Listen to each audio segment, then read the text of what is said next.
Chemistry मास्टरचा सगळ्यांना नमस्कार. आता आपण थर्मोडायनॅमिक्सचा 63 नंबरचा प्रॉब्लेम बघतोय. तर एन्थॅल्पी of combustion of carbon monoxide म्हणजे CO. मग CO जाळायचा आहे, म्हणजेच कोणाबरोबर रिॲक्शन करायची O2 बरोबर. काय तयार होतं? CO2 तयार होतो. मग रिॲक्शन बॅलन्स करण्यासाठी हा फोटो घ्यावा लागेल. आता हे दिले तर मी इथं लगेच लागलंच डेल्टा एन काढून घेतो. Delta N is equals to N2 minus N1. हे सगळेच गॅसेस स्टेटमध्ये आहेत. मग गॅसेस स्टेटमध्ये असल्यामुळे काय करतो आपण, तर N2 किती आहे, तर 1 मोल आहे, मायनस आणि हे किती आहे, 1 आणि अर्धा म्हणजेच 1.5, म्हणजे किती आहे, तर मायनस 0.5 आला. डेल्टा एन किती आला, 0.5 आला. आता यांनी काय म्हटलंय, कॉन्स्टंट प्रेशर आणि कॉन्स्टंट व्हॉल्यूमच्या वेळेचा एन्थॅल्पी चेंज म्हणजेच कोण, तर डेल्टा एच तुम्हाला दिलाय आणि डेल्टा यू पण दिलाय.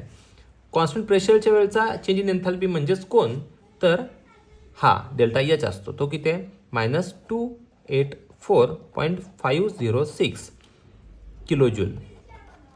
म्हणजेच हा जूलमध्ये कन्वर्ट केला तर किती होईल, minus 284.506 joule. Delta U is equals to किती आहे बघा बरं, कॉन्स्टंट व्हॉल्यूमच्या वेळेचा तो सेकंड नंबरचा, तो किती आहे बघा बरं, मायनस 283.3 किलो जूल. जूलमध्ये कन्वर्ट केलं किती होतं, मायनस 283,300. म्हणजे पॉईंट हा इथं होता, 3 घर पुढे सरकला, म्हणजेच तो जूलमध्ये कन्वर्ट झाला. परत आरची व्हॅल्यू माहिती असते. मग आपला फॉर्म्युला काय, delta H is equals to delta U plus delta NRT. आता आपण काय करूया, हा डेल्टा NRT एका बाजूला घेऊया. हा डेल्टा यू पलीकडे गेल्यावर काय होईल, मायनस होईल. Delta H minus delta U.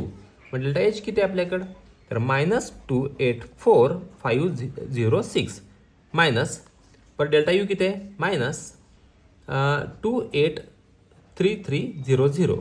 आता हा प्लस झाला, मायनस मायनस प्लस झाला. मग याच्यातून हे मायनस करणार, म्हणजेच ॲक्च्युली जे येणार आन्सर आहे तो येणार आन्सर किती येणार, तर येणार आन्सर येणार आहे म्हणजेच 28,45,06 आणि 28,33,00. ह्याच्यातला जो डिफरन्स येईल तो आपला मायनस 1206 हा डिफरन्स येईल. डेल्टा NRT हा आला तुमचा. तुम्हाला काय काढायचं आहे, तर टी काढायचं आहे. टी इज इक्वल्स टू काय करणार मग तुम्ही, मायनस 1206 अपॉन हा RT याला सॉरी डेल्टा एन आणि आर ह्याला मल्टिप्लाय आहे ना, तिकडे गेल्यानंतर काय होईल, डिवाइड होतोय डेल्टा एन आणि आर. पण तुम्हाला डेल्टा एन माहिती आहे तुम्हाला, 1206 डेल्टा एन किती आहे आपला, मायनस 0.5 इंटू आर किती आहे, 8.314. हा मायनस मायनस प्लस होऊन जाईल. मग राहिलं काय, T is equals to 1206 divide by 0.5 into 8.314. 0.5 ने त्याला मल्टिप्लाय करायचं, म्हणजे याच्या अर्ध होणार तो, म्हणजे किती होणार, 1206 भागिले 4.157. हा दोघांचा भागाकार केला तर काय येणार आहे, T is equals to 290 kelvin. Thank you.